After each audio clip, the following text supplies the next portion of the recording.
Hey, what's going on, everybody? This is your boy Ciege. I'm with my man E Carter. What's going on, E Carter? What's happening, Hey, brother? this is sports entertainment and extra shit. Yeah. This is the Let's get it. first live feed from Sports Entertainment and Extra. So we appreciate everybody who's tuning in.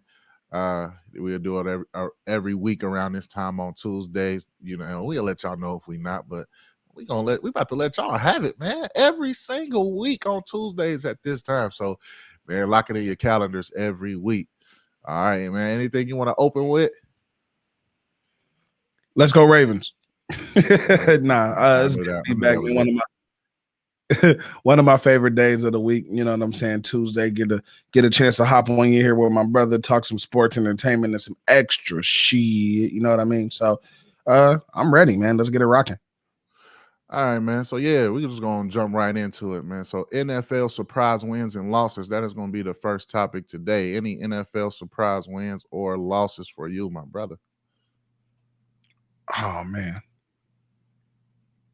Miami. Didn't Miami get the dub? I believe they no. That is not a surprise win for me. I'll take that all the way back. It's that Bills loss. And it was somebody else that took a big L that wasn't supposed to take an L. It was the Bills loss and the Titans loss, I believe. I'm like, man, I definitely didn't see neither of those coming. But I'm kind of glad because now it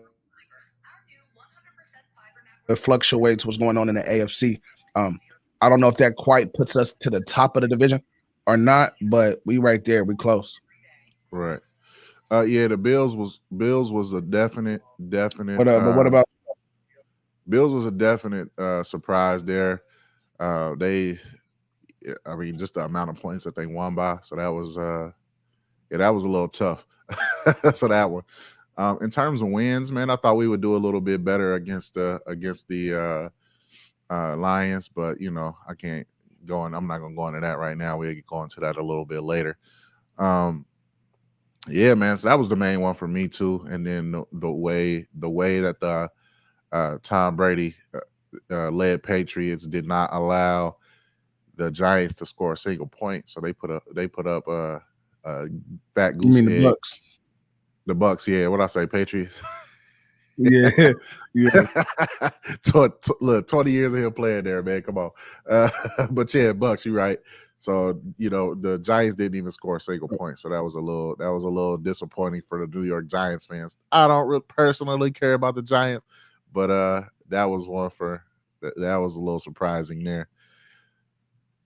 Which I think is weird because, like I said, I had caught a highlight last night because once I seen who was playing, I really, I really didn't care about neither one of them. So I'm like, I can kind of miss this Monday night. You know what I mean? Right. But the highlight that I seen, it said a big man touchdown, and one of the linemen scored a touchdown. So, and when I seen the highlight, they was hype about it, everything. I ain't see nothing that said got called back. So anybody that's watching in the comments, man, if that touchdown, if you watched it last night, if it got called back, then let me know. Cause if it got called back, why should it be? It shouldn't be a highlight, personally. But I True. guess, man. But yeah, you said they got a goose egg. So I mean the Giants is the Giants. Definitely the Giants up and down turnover sometimes. And as far as the Colts and Bills game, the Colts beat them 41-15. So I think that's why we were surprised. And then Taylor, the running back, he had over 200 plus yards from scrimmage and 5+ TDs in that game. So yeah, at least Yeah, he five had five. touchdowns in that game. So he did his thing. So that was a good one. Nice little upset there. And then the Texans, you mentioned the Texans and Titans. The Texans beat the Titans. That was a little wacky. I mean, of course, Derrick Henry's not there, but hey, you should be able to beat the Texans with the weapons that you have left. And then Vikings beat the Packers. That's a division game. That's not really surprising. Um, so other than that, I don't see any other necessarily surprising. Oh, yeah, one more. The Chiefs and the Cowboys, man. The Cowboys only put up 9 points on the Chiefs. That was definitely surprising. So yeah, I was looking into that. Oh, you know what? I was wrong about the score about the Bucks. You're right. The big man did score. It was 30-10. 30-10. When I turned off the game, it was when I turned off the game, the score they didn't score. So you're right. You're right. 30-10. Look, see, we make mistakes Man, I over know. here. We make I'm mistakes over looking. here I'm at like, man, Sports Entertainment and Extra. We make mistakes, you I'm know. like, I know that man scored a touchdown. Yeah, he he scored. It was 30-10. But whatever, man. Whatever. We make mistakes, like I said, at Sports Entertainment and Extra. But we're gonna clean up these mistakes with this next one, because this is your team right here. Ravens over the Bears 16-13. Go ahead, sound off, my brother. One, it was a great game, man. No Lamar Jackson. Like everybody knows by now how injured we are as a team, as a unit. So no Lamar Jackson, no Marquise Brown, um, no Deshaun Elliott on the defensive side. Like we got a lot of people out for the year. I think they came in with a nice game plan. Really didn't go too far away from probably what the original game plan is. Tyler Huntley came in, stepped in with his first career start, and came out with the dub. He didn't look bad. Uh, it's a couple plays like you can tell, like, man, you're not used to being that guy. You know what I'm saying? So it's just a couple plays where it's like, oh man, if we had Lamar Jackson, he probably would have made this play. You know what I'm saying? So, but you can see once he started getting comfortable within the game, then he started making a lot more plays down the stretch, and was able to give us a game winning drive, man, to close out the fourth, man. With time running out, I want to say we scored to go up with like 25 seconds, 30 seconds on the clock, something like that, and came on a nice run. I think the running game actually, at least for at first, the running game showed up.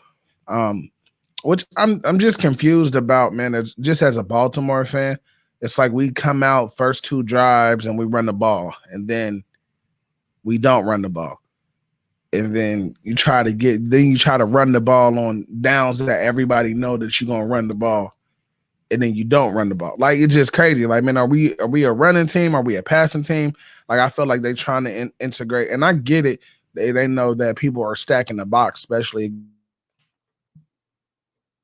against Lamar Jackson in the running game. So it's like, if you're gonna stack the box, we're gonna try to hit you up top, which is cool. But you got to keep the defense honest. It was a good game, man. Well, I think we almost got caught up in the same way we got caught up with Miami.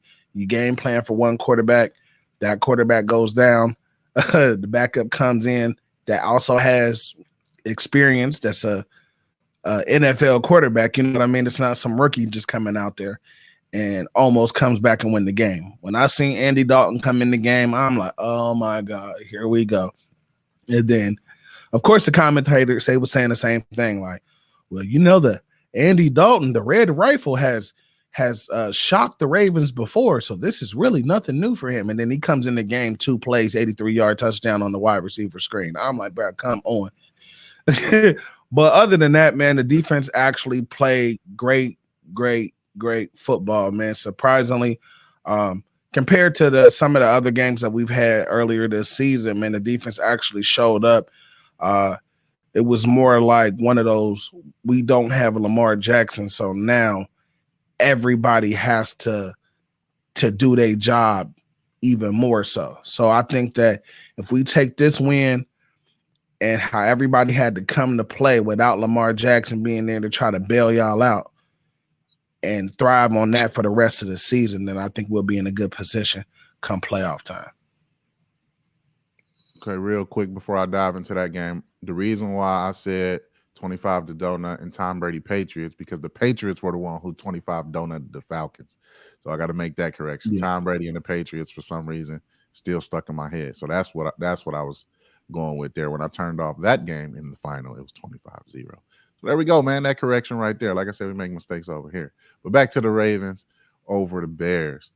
For some reason, it seemed, I thought that maybe this game will be, y'all would stretch it out a little bit further in terms of score. I thought maybe they would put up some points, but I didn't think the score would be this close. And I don't think it's necessarily one thing. Like, oh, this is horrible. Like y'all played super terrible, or anything like that. I just think, man, it's a product of the season is long. You know, the season is long. The Bears, even when they played us earlier in the season, you know, the score was kept close, partially due to overthrown passes and blown coverages early by our our team. You know how we do, but early Right. in the season with young with when the when the secondary is still young and trying to figure out the scheme and all of that stuff. So blown coverages here, there, and then inaccurate passes by Baker and that kind of things earlier in the season. I just think it was one of those games for y'all where it's just a long, long season. Y'all been hit by injuries the whole year. It's not getting no easier. Nobody's getting more, not getting more stamina as the season go along. So I just think that was a product of all of those things coming together, and this week, especially for y'all against the Bears. So that's my main takeaway. Of course, you have missed plays when you're tired. You got quarterbacks coming in and out, running backs, revolving door running backs, revolving door secondaries. You know what I'm saying? So it's like, when that happens, I mean, there's nothing you can really do when you can't go to the backup and say, hey man, can you relieve me for a play or two? The backup of the backup is in. I mean, you can't. Who you gonna go to? You can't ask. You can't ask. Any of the people who injured to come off the bench and relieve you. You know what I mean? So I mean, when you the next man up, and then the next man up is playing next to you because the other person next to him is or in front of him is down. There's nothing you can really do about that. So I think that's just a Right. product of attrition. To be honest with you, as far as y'all game go. Anything else you want to say about the Ravens, B? As far as last week, nah. I'll wait for everything else. Once we get to that topic. Cool, cool, cool. All right, so moving along, man, we're gonna go down from the Browns over the Lions 13-10. Now this one, it was one where it just wasn't specifically about attrition right here. Um, Specifically speaking about Baker's play, and I know he's hurt. I know he's hurt, and I'm gonna get messages saying, "Come on, man, don't ride on Baker like that." It was a product of everything else that was around him. Because Chubb did his thing. So you know what I'm saying? So I can't sit here and say, all right, we had backup running backs, and the backup of the running backs was in. I can't say that like I can say that about y'all. Receivers, Landry played. Right. We had Donovan Peoples Jones playing. We had talented players in. You know what I mean? And so I can't really say our talent level was low. So that's not an excuse for us now. Baker, I, just to give an example about this game, Baker had Landry open on like a 15-yard post route. And he overthrew him, and it was an interception. And I'm like, what? Like, how do he missed? It was a bad miss. And so when you see plays like that, now did he play horrible the whole game? He made some throws, but the key ones where he kept letting them back in. He kept opening the door for him. That interception right there, they could have came down and scored. Did they? No, because they're the Lions. So no, they didn't score. But not on that specific play or drive. But then he comes back again when the score is 13-10, and he does it again. So when he throws another interception, and this one was a tip, but any type of interception or any type of turnover, you know what I mean? And when the score is this close, if they come down and score, we've shown that we can't score. So I mean, you can't give the ball up in that manner. So for me, I'll put this one mainly just on Baker's inaccuracies, and they're possibly due to his injuries. But I mean, hey, I don't know. I don't know what's going on with him. He came out and showed heart. I'll give him that. He showed heart. He played hard. Everybody was out there playing. You know what I mean? But we can't keep our defense on the field like that. And a 13-10 win over the Lions. I don't really do too many moral victories or nothing like that. Like, at least we won. Yeah, a win is a win is a win. But if we look like that against the Lions, what are we going to look like next week against the Ravens? So that's my point about that game. What about you, bro? Yeah. but the thing is, man, when it comes to Detroit, I think they're just not being able to close out games. This season, they could have easily had either a 500 record or maybe slightly above. They played us tough. We won. We had to win against Detroit with a 66-yard field goal for game. You know what I'm saying? So they played us tough, and then just got the luck of the draw. You know what I'm saying towards the end. But even the game against Pittsburgh, they was in it towards the end, just couldn't find a way to come out with the dub. A terrible field goal at the end that would have won them the game. That wasn't even close. Uh, and I get you, man. Like when you look at the Lions record and you look at their organization, it's like, man, we supposed to run over this team. I thought the same thing when we played them. Like, okay, this is a game where I can just sit back and kind of breathe easy and just watch the game. You know what I mean? Everybody just padding their stats on this game. Nah, it was a tight one. We was down. We had to come back. All of that type stuff. And I'm like, oh my God, like it's Detroit. You know what I'm saying? Like, but at the end of the day, they're still an NFL football team. It's still NFL players on there. That means they're some of the best in the world. You know what I mean? So I definitely feel what you're saying as far as your team, and if he's missing plays like that, how's it going to look when you play these playoff caliber teams, especially when that's y'all's goal, is to reach the playoffs and go further in the playoffs this year. But like you said, man, a dub is a dub. We always say that, man. A dub is a dub, man. Like it don't matter if it's 2 points, 1 point, 20 points, 30 points. Long as you come out with that dub and you got that extra notch in your win column, you know what I'm saying? Now everything else you can kind of improve on and try to get better at, but as long as you come out with the dub, we can figure everything else out later. True. That's true. That part is true. You can figure it out later. I just think that that's why I posed the question instead of making a statement like, well, what is it going to look like later, or it's going to look crappy next week, because you don't know. Like he played a great game against the Bengals, and people were like, well, he's up and down, and that game is horrible. So when a level competition steps up, sometimes he rises to that occasion. For me, it's just a simple fact. Like if you make those throws, like I can't see Lamar throwing that bad. Like, does Lamar miss? Yes, but do I see him missing that bad on a wide open post when you have a safety 10 yards behind you?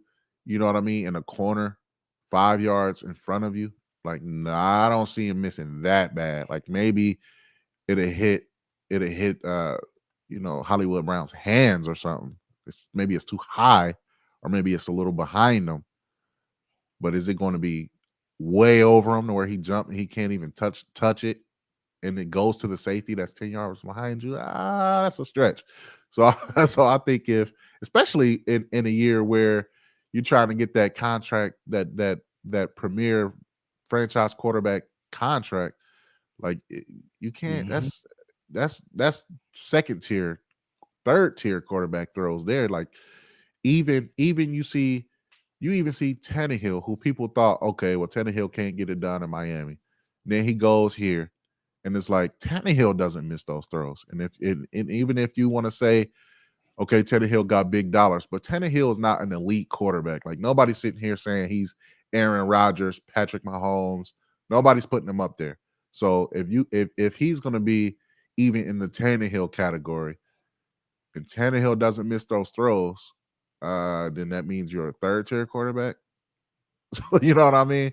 I'm Yeah. just looking at it like that. So and then I don't want to go back at quarterback purgatory with the Browns again. So that's where we at with with that. I think I'd have had enough of that 30 quarterback jersey getting longer. We don't want that to get longer no time. So that's where I'm coming from with that one. But yeah, man. Hey, definitely. So moving along, man. State of the division. We know our division is tough. And earlier this year, we talked about who is the toughest division. Are we staying packed with saying the AFC North is the toughest division? I am, yeah. Or at least one of the toughest, man. I'm gonna stick with that. Yeah, I think our division and NFC West are still the two. I hear all the time, commentators and pundits say that that is the toughest division. But right now, schedule wise, I think we are like how tight it is. The AFC in general is a tight conference. You know what I mean? Like in the past, you had a top heavy AFC, Peyton Manning, Tom Brady. It was top heavy, and then you'll see the Baltimore Ravens. You know, and then the mixture of other AFC teams that will be in the mix to go to the playoffs every year. For a while, Cincinnati was going. Obviously, Pittsburgh won Super Bowls in that time frame. So you got Pittsburgh, who was always in the playoffs. Like I said, sprinkle Cincinnati in there. Um, so you see those you see the top heavy teams, 3 or 4 AFC teams every single year, sprinkle in the rest. But the AF or NFC, you had those staples. Like you had for a while when we were younger, it was San Francisco and Dallas, just playoffs, playoffs, playoffs. And then after Dallas when they won their last Super Bowl, you didn't see them in the playoffs at all. But you still see Green Bay going to the playoffs. We still see Green Bay going to the playoffs. Right. Green Bay's the just the top heavy teams, the teams that you always normally see. Now that Tom Brady's there, it's Tom Brady. Over there doing it again. Um, the Saints. So you get my drift. So you see the same. You're seeing a whole bunch of NFC teams going, and sprinkle in about 1 or 2, and then the AFC was just the top heavy. Now it seems to me that the AFC is more like the Western Conference in the NBA, and that's what I like to compare them to. I think that the NFC used to be the Western Conference of the NBA, where you see, oh my God, like you got to win this many games to get in, or you can't be under 500 in the NBA in the Western Conference to get in. The Eastern Conference was like that. It was a little watered down, but you had the top heavy, teams, the Boston Celtics, the 76ers when, the 76ers were good, that kind of thing. Um, so the point I'm trying to make a long story short is that I think that it's flipped now. I think that the AFC is now the Western Conference of the NBA, to where you have a list of teams, and it's like, man, you might not get in if you're 10-6. You might have to be, or 10-7. You might have to be 11-6. You might have to be 12-5 this year to get in. What you say about that? I agree, man. Especially just looking at the standings right now. So the Patriots is on the actual winning streak. They up to 7-4. The Bills are 6-4. The Chiefs are now 7-4. The Chargers 6-4. The Raiders are now 5-5. Uh, Baltimore, let's go. We're 7-3. The Bengals are 6-4. Pittsburgh is 5-4. The Browns is 6-5. You know what I'm saying? The Titans is 8-3. You know what I mean? So it's like it's tough, man. It's like, man, I don't know. It's definitely tight, man. But then when you go, and then like I said, when you go to the NFC, you got the Cowboys 7-3. They clearly in command of that division. The tightest division is the NFC West. You got the Cardinals at 9-2, and then you got the Rams behind them at 7-5, and then you got the 49ers at 500. And then after that, everybody just got a commanding lead over their division. Like the Packers are 8-3. You know what I mean? So, and the only other person, the Vikings is behind them at 5-5. Then you got the Bears at 3-7, and you got the Lions at 9-1. You know what I mean? So it's like that division is not tight. Like a lot of these divisions are not tight. As long as you don't lose out, you don't have to worry. You know what I'm saying? Like the Cardinals, as long as they don't lose out, they're fine. The Rams, as long as they don't lose out, they're fine.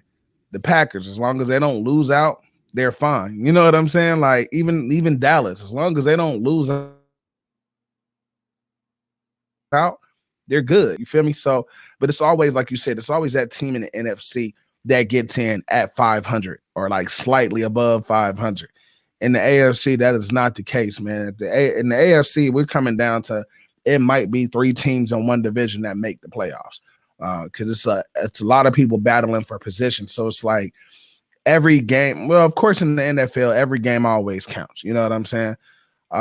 But every game really counts. You know what I mean? Like sometimes you can be like, all right, well, our last 5 games, if we lose 2, we can still get in here. You know what I'm saying? Like you can think like that, but now you don't want to drop none. Like I said, we beat Kansas City earlier in the year, so that might come and help us during playoff time. We beat the Chargers earlier in the year. That might come to help us you know what I'm saying? That stuff might come back and help us out later on when it gets closer to playoff time when you're jockeying for what your spot or what your seed is because we did win that game against those teams. So and of course, just winning out your division. The AFC West is tight, man. We didn't see within the last within the last month, the top 3 teams have all each team in that division then had been number 1 this season. The Broncos started off 4-0. They was at the top of the division. Then the Raiders was rolling. You know what I'm saying, for the first half of the season. So they was at the top. Then the Chargers made a move. They was at the top. Now the Chiefs is back at the top. Like, so it's definitely getting wild over there. And I know I said this, can't remember if I said it on this show or not, but I do remember saying it, that the Chiefs is one of those teams that you do not want to get hot. Like, yeah, they lost 4 games. And in the beginning of the season, it's like, I remember on the 4-3, we had talked about is Kansas City catfish. You know what I'm saying? And at that time, you could say, yeah, but it's football, man. Like, if you don't know football, man, football is a game of adjustments. You know what I'm saying? Just because you might start off 0-3 and then you go on a 5-game winning streak. You know what I'm saying? You put pieces together. You see who your team is. Even Chicago, man, I know we was talking about Chicago earlier when we won that game. Justin Fields and that offense, they were saying, looks a whole lot better than what they did in the beginning of the season because you have a certain offense in place. But then once you start the quality of your players and who does what well and who does, you know what I mean? Once you get to doing all of that, then you can be like, all right, well, with the talent that we have on the field, let's run it like this and let's see how that works. Then next thing you know, you go on a 4-game winning streak and can't nobody stop you. Like, so you just really never know. And this is around that time of the season where that second, third gear starts to get kicked in. That turnaround got to get kicked in. Like the AFC in general is, like you said, is definitely tight, man. There's not one team that has clear separation just as the top dog in the AFC. If you wanted to say a team with just the best record, you would just say the Titans at 8-3. But they're only a game behind 1, 2, 3. They're only a game behind like 3 teams. You know what I mean? Or a game ahead of like 3 teams. So yeah, so it can go either way. And they just took an L. So, and we don't know when Derrick Henry is coming back. So I think without him being in that lineup, that kind of leaves them subject to taking maybe a couple more losses. So right now, this is that time of the season where it's time to actually make that push, man. And somebody gotta, especially within these divisions, gotta push out some dominance. Yeah, man. I think the point that you made and that I was trying to make, probably made it less eloquently and took me a longer to say. But it's crazy when you get it's crazy when you're looking down at the division and you seeing teams like there's divisions who has no team. Our division, for instance, has no team at 500 or lower. Everybody is at least a game over 500. The Bengals are 2 games over 500. Y'all are 4 games over 500. So it's like, we're 1 game over 500. So are the Steelers. We 6-5, like you said. Steelers 5-4. So I'm looking at that, and I'm saying, okay, we've never seen a full division get in. In since the realignment anyway. I don't know about before the realignment. But when we never seen 4 teams get in. I don't think we will, but we have seen 3 get in, and typically it's Ravens, Bengals, Steelers. You know what I mean? When you see 3 teams get in, the Ravens, Bengals, Steelers. So I think that this will be one of those years to where, like you said, those wins and those losses, like that tie against Detroit, could hurt them against us in the tiebreaker. You know what I'm saying? Like if we was to win our next game against Pittsburgh, and all things being equal, and the records are the same, they're like, well, who scored more points against who? Okay, well, y'all score more points than them in this one. They score more points than y'all in that one. Then, the point differential, I mean, point differential is about the same, all things being equal. That Detroit tie could literally knock them out of the playoffs at 10-6-1 or 11, 11-5-1 or whatever it will be, so it's like to look at these divisions, and you see, I mean, like AFC South, for instance, they got two teams with 8 losses. So of course those 2 teams don't have a chance, but the Titans are only 2 games up on the Colts. So it's like, okay, you could theoretically see a scenario to where the Titans drop 2 games, the Colts win 2 games, and then it's like, all right, well, that's a little bit tighter. The AFC West is full of 5-5, 5-5, 5-5, 6-4, 7-4. So anything can happen in that division. Somebody could stub a toe, and that division is over. You know what I mean? So I think I think the interesting factor about these divisions is specifically the AFC divisions, the AFC North, the AFC West specifically, is that one injury, one suspension, you know what I mean? One COVID test could knock any one of these teams down from top to the bottom. And typically, historically, we would see a more congested NFC versus AFC. AFC to me always, like I said, always top heavy. Peyton Manning's and Tom Brady's, and even back when in the 90s, where the Broncos was going to playoffs often, and the Bills were going up Super Bowls 4 times in the Super Bowl for the, you know what I'm saying? Just for the Bills, just top heavy. So now I think the NFC is more top heavy. So that's where I'm gonna end it for me on that one.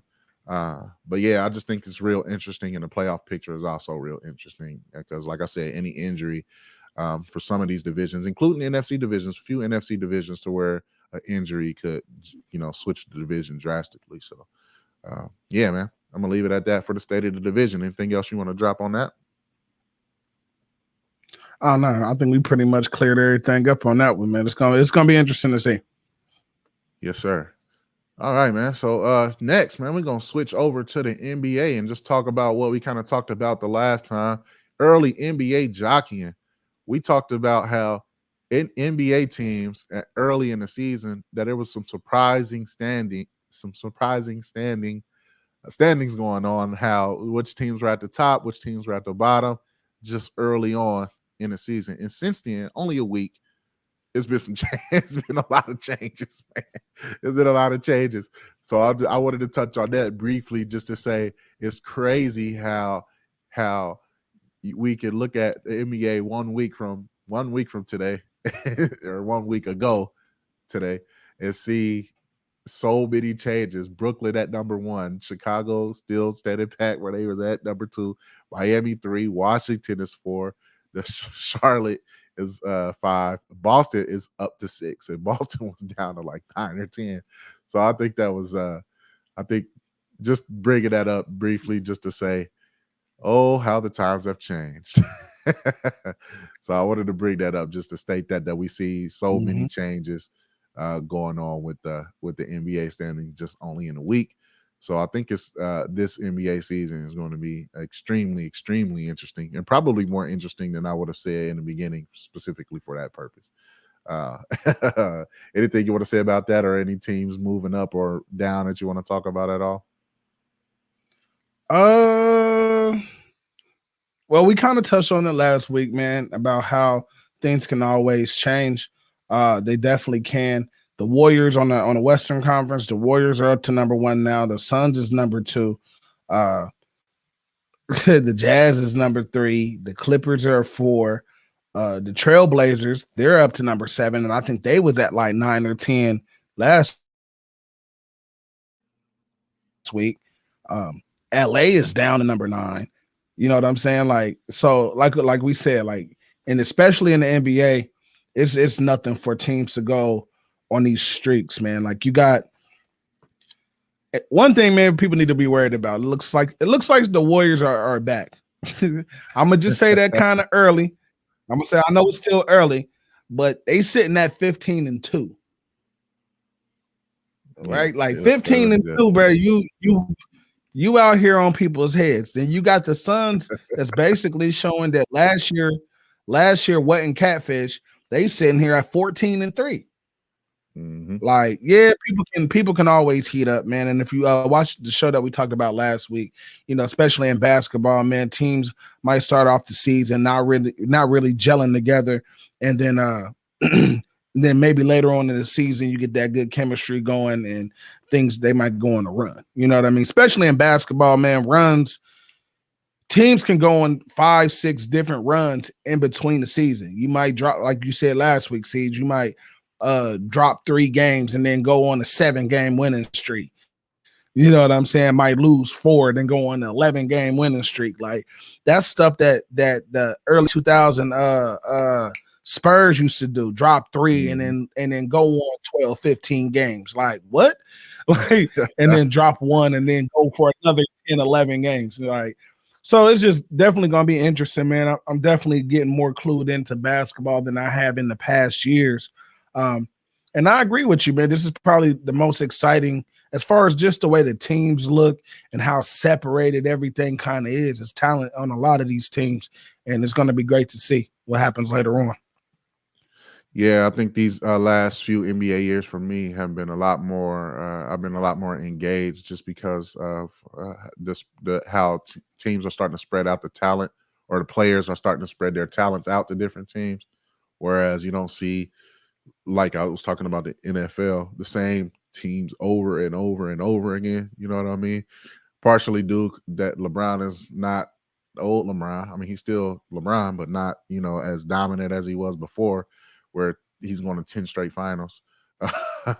So you can see other teams, get there and get there and actually compete against the a LeBron team in the finals, or in during the playoffs, not in the finals, but in the playoffs.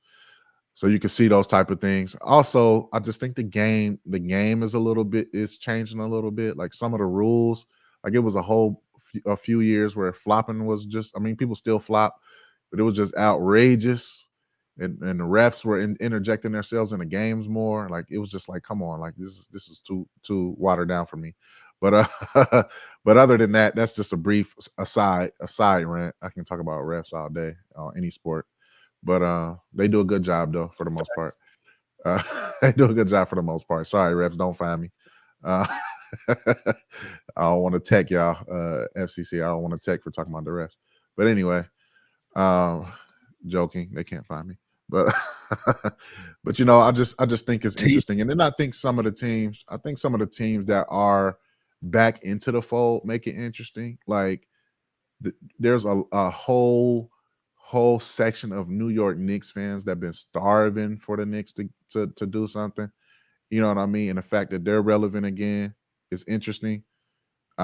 It's always interesting when you see Heat teams. Like, we can go on a rant about the great teams for any franchise. I mean, you know what I mean? Like, the Heat teams when they had Alonzo Mourning, and you know what I mean, and Tim Hardaway and Vashawn Leonard, and all of the, you know what I'm saying, or when they won a championship, when they had D Wade and Shaq, you know what I'm saying? So it's always like nostalgia to bring, or Philadelphia 76ers. Anytime you think about them, you think about Iverson, or any other older greats, any other older legends.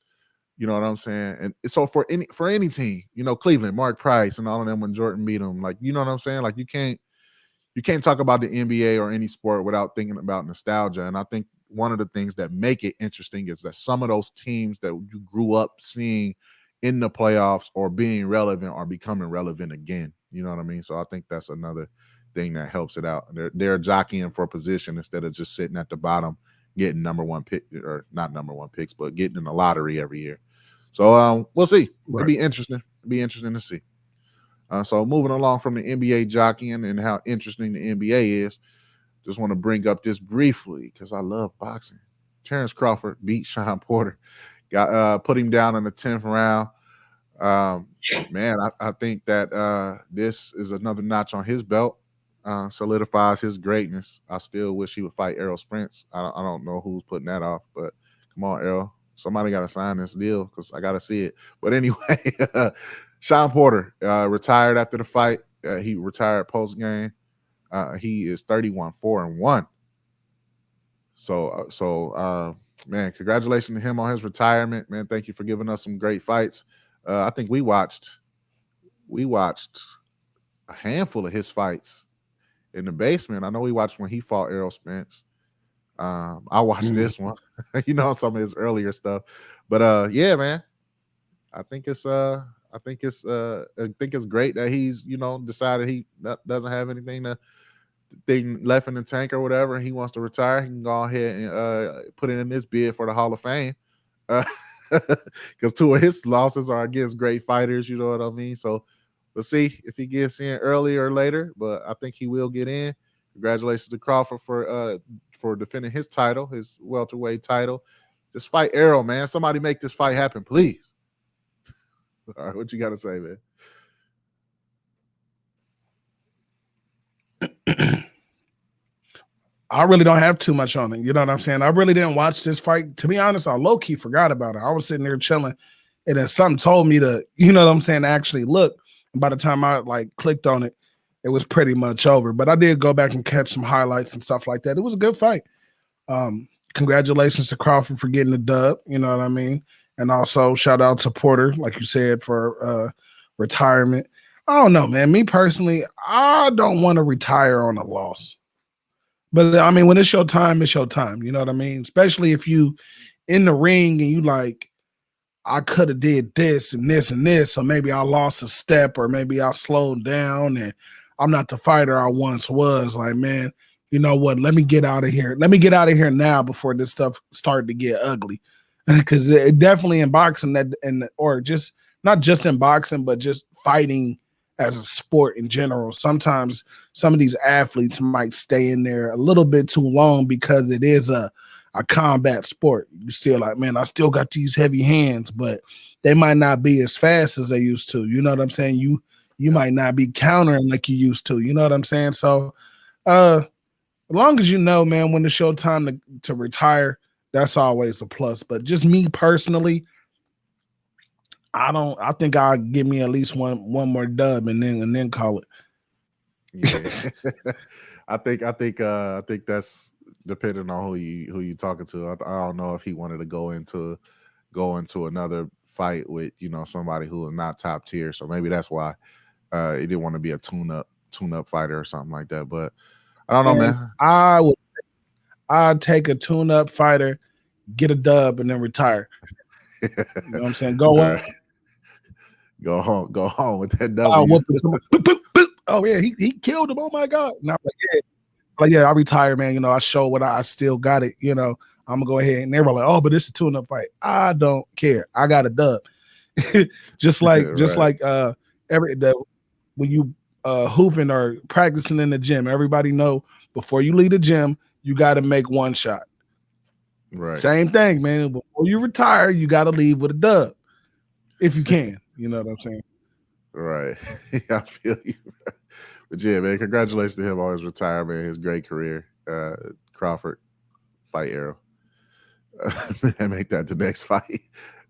Don't get me wrong, I ain't looking past Shawn Porter, but now that you beat Shawn Porter, fight Errol. However y'all got to make it happen, man. Make a handshake deal or something. I don't know. But anyway, moving along from the sports side, we had a long sports segment today. We're going to go ahead and move over to the shorter entertainment side. This one is interesting, something that I found on Facebook. It annoyed the hell out of me. Because somebody said can't nobody beat Lil Wayne. Like, I had to stop for a second because I'm just baffled by this. Like, can't nobody beat Lil Wayne in what? Versus? And I beg to differ. But I'm going to let you sound off on this because I got something to say about this one. Well, when it comes to a versus, because I believe that was the statement, like in the versus battle head to head, can't nobody beat Lil Wayne. So the thing about versus battles is, you talking about people's body of work, about 20, I think they do like 20 songs a piece, body of work. Now, my thing for me, what ends up circulating in the wins is who's in attendance. You know what I'm saying? Like you got your, you know what I'm saying? Like you got it's numerous amount of Wayne fans, and he got so much body of work that he can pull out mixtapes, he can pull out features, it's a lot of stuff that he can just pull out that people like, some stuff that we probably forget about until we hear, but like, oh snap, I forgot about this. This was a banger. Like I remember listening to this in 9th grade, 8th grade, you know what I'm saying? And then it just depends on who he's going up against. Now, personally, I know a lot of people were saying it should be Wayne and Drake. I don't really agree with that. Don't get me wrong. Drake got some hits, but Wayne got too much body of work. You know what I'm saying? And they on the same squad, or was on the same squad. I know you had mentioned when we had talked about it. Jay-Z or Nas, they got they definitely have a lot of body of work as well. They've been doing this stuff since the 90s. You know what I mean? So I think it comes down to who's in the crowd. So like when it came to that Dipset versus the Locks. Now you got a lot of older people that checked in because it was the Locks, and they was freestyling. They was, you know what I'm saying? They was hip hop. They was rapping. It was real hip hop with them. And then you had Dipset that just tried to. They took it light. They were just coming on, going over stuff. They didn't expect it like that. And I think that if you got somebody like, I'll just say Wayne and Jay-Z, for instance, you can get that same energy from both. You know what I'm saying? You can get that Locks type of energy from both. Like, I could just, they both can sit there and acapella a song and then kick the beat on and then just spit the whole song. You know what I mean? They whole verse off the top of their dome. You know what I'm saying? Like they all got that type of work, man. I think it'll be tough. And I think it just depends on who has the most fans. Because when it comes to the versus stuff, I really think that that's what it comes down to. Not unless somebody out there just pulling out something stupid. Like, you know what I'm saying? They just being dumb. Like, you don't know your lyrics, bro. You got too drunk before you popped out here. Like, did you see that one with Shaka Khan? Yeah. Like, I seen somebody, like, I didn't watch it because I didn't even hear nothing about it, but I seen somebody was like, man, what was going on with Shaka Khan? Like, it just looked like she was not there, like, at all. But like, just stuff like that. But I think if they like a Wayne and Jay-Z, I think that's great, bro. Just because they got so much body of work, it's so much in the vault that they can just pull out, and it's basically pulling out your top 20 songs. So if you say top 20 songs and you say Lil Wayne and Jay-Z, both of them to like separately definitely got 20 or more hits and classics. You know what I'm saying? Probably number one songs and everything. So if you're pulling out those, and okay, now if you're pulling out some old school underground stuff that they probably ain't rapped in 20 years, like, oh man, I forgot about this. You know what I'm saying? And that drop, like Jay-Z got that same type of flavor too. Like, I used to be a real big Jay-Z fan. Then I kind of fell off with him. I mean, but you know what I'm saying? I always give credit when credit's due. You know what I'm saying? He's definitely an icon. But Can I Live and all of that type stuff, like those are classic. Can't Knock the Hustle, like all of those stuff is classic. I Love the Dough with Biggie, like those is timeless hits. But then you got stuff with Wayne. Let the beat build. Um, oh man, just the drought 3 in general, the dedication. Like you Yeah. got all of that stuff. It's like what they like. You wreck yourself trying to figure out what songs are they even gonna pull out. Like what songs are you gonna pull out the archives? Like because you get the name and stuff. Like bro, they gonna drop this. They gonna drop this. What they gonna? And then something stupid happened. Like he'll drop Lollipop or something. Like what? But I don't know, man. I think that if Lil Wayne for Lil Wayne to be in a versus, he would have to go up against somebody like Jay-Z or somebody with audio work. Yeah, I'll just if the question is can anybody beat Wayne in the verses, the answer is yes. And you said exactly who will beat him. Jay-Z and or Nas definitely could. Now that speaks to Wayne's level of music, you know what I'm saying, as a whole. Because if you got to put one of those two up against them, then I mean, come on now, who else could really beat him? But that's the answer is Jay-Z. Definitely Jay-Z, definitely Nas. I think to your point about the and I'll try to make this quick as possible. To your point about the music or the crowd, I mean the crowd. To your point about the crowd, so like yeah, but I think that if depending on who you bring, so like Dipset and the Locks, when you're gonna bring your crowd there. Like, there was a plenty of Dipset fans rocking with Dipset. You know what I'm saying? Like the whole crowd when they were singing song or rapping songs was rocking. I mean, you could hear them singing or rapping Dipset music. Same with the Locks. You seen people bopping. You probably didn't hear people as vocal about the music that you normally would. But I don't think that Dipset took it lightly, especially since Jada, I was about to say Jay-Z, Jada was expressing how Cameron basically helped them do the business part. Like, you know what I mean? So like he was taking it completely serious. I think the thing that they didn't I think the thing that people don't expect is the nostalgia from music. So like you'll hear Wayne and you'll get nostalgia to a certain point, and then you'll hear Jada and you'll be like, wait a minute, like this song right here was extra. Like what? Like, you know what I'm saying? Like when they said you don't have anything for the ladies. He was like, hold on, what? And switched the song. And when he put the Mariah song he had with him and Mariah, everybody was like, oh snap, like we ain't know it was going here. You know what I'm saying? So it's like that. And I think that when you have artists like Mhm. Wayne, like yeah, Wayne is on a certain level. You know what I mean? Like Wayne is probably like one of the contemporary people that you would say, okay, Wayne is the best at this period point in time. Whereas you look at a Jay-Z and Nas and you say that they have been the best at this point in time, at this point in time, and at this point in time. Like if they drop something right now, it'll probably be number one. If they drop something tomorrow, it'll be number one. You know what I mean? So it's like Mhm. it's the level of greatness of the actual music, and then there's the level of greatness of the actual artist. Like we can, like you said, the drought 3 and the dedication.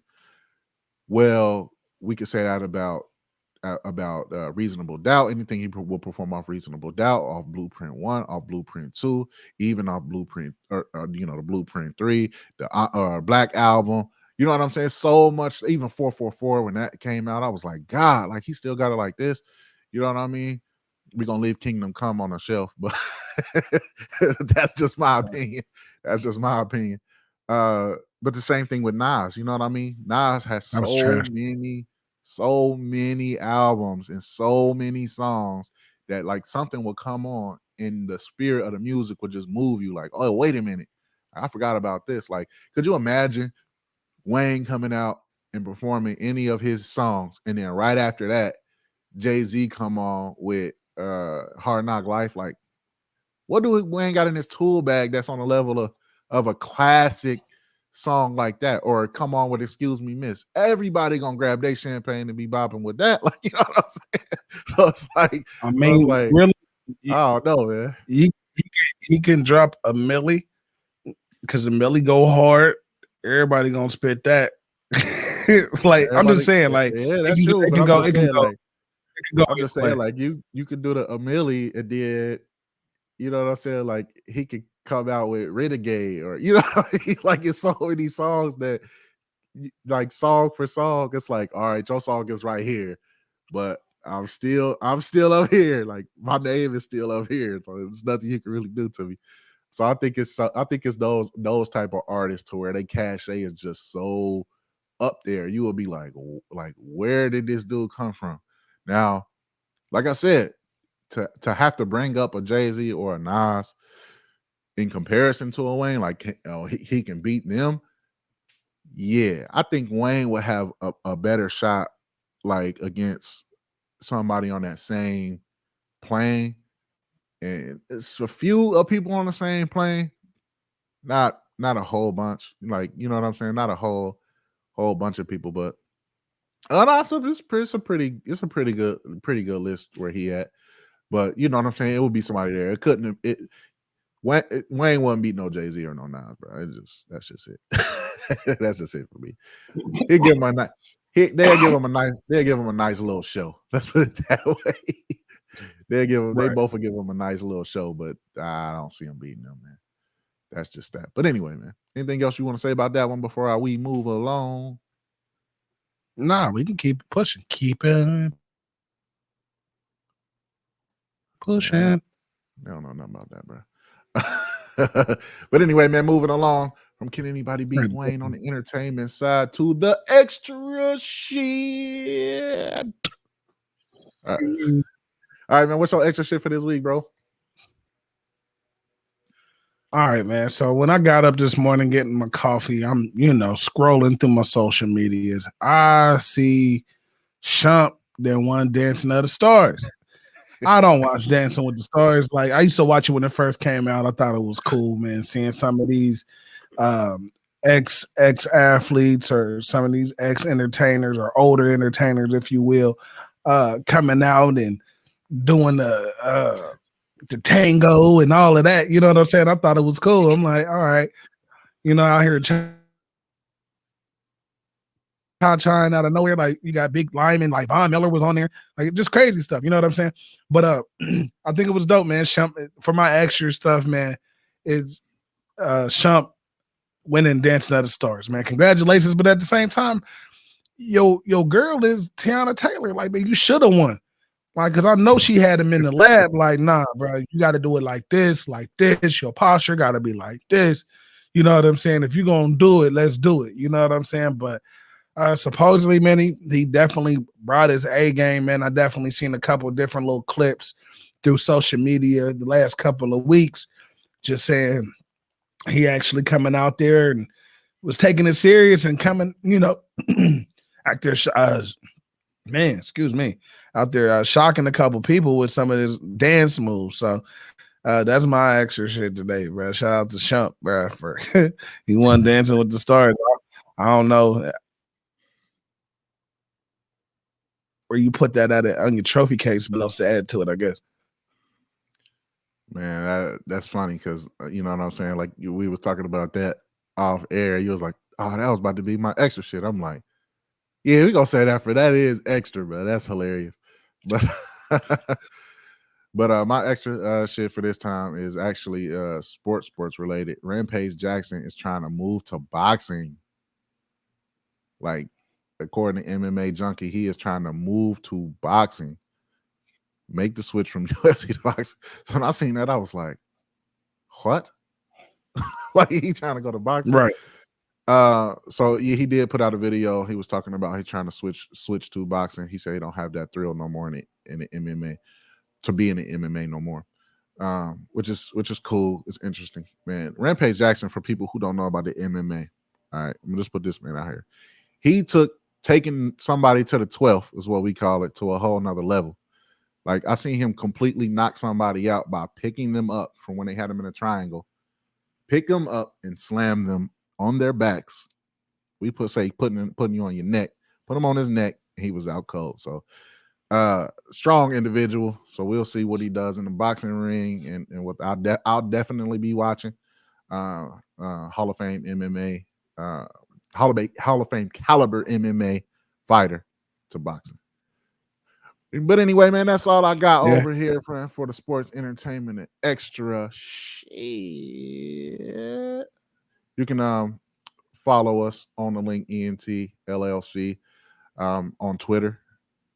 So we'll be live on Twitter. We'll be live on Facebook at the link ENT LLC, the link ENTLLC.com. Let them know how they can find you. You can get with me on Facebook under my government. That's Eric Carter Jr., I believe, on Facebook. First Class for all first class business. We're on Facebook, First Class Media. And then we also got First Class Media fan page. You can definitely catch content on both of those. Also, you can hit me up on Twitter. That's EasyE721. The YouTube channel is up and available. We do have a previous show that's already out with my man G Strings. He came through, music artist. He came through with us. It was a guest on the show. That's out right now. That's under First Class Podcast on YouTube. And before we get out of here, I just want to tell everybody happy holidays, man. We're about to hit Turkey Day. You know, eat good, be merry. You know what I'm saying? Try to enjoy it if you can. If you got to work, run that bag up. If you don't, try to relax and chill, man. Watch some games, basketball, football, wherever the case may be. If you're young, get out there in the yard and throw the football around, man. Keep that tradition alive, man. The turkey bowl. I'm too old to do it. But, you know, happy holidays to everybody. That's pretty much all I got.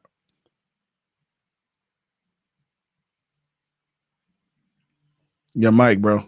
We'll touch on what we did on Turkey Day up to next Tuesday. But yeah, definitely happy holidays to everybody, and you know what I'm saying, be thankful every day. But if it takes Thanksgiving or Turkey Day for you to say what you're thankful for, then do that. Practice, start then. You know what I mean? But be thankful every day for what you have. Again, the link ENT LLC on everything. Man, it's been great to be on live. Check in with us. If you got any comments, leave them in the comments below. Subscribe, share, tell your friends. What Ray Lewis say? Tell your mama, tell your pa, moving back to Arkansas. Just tell them.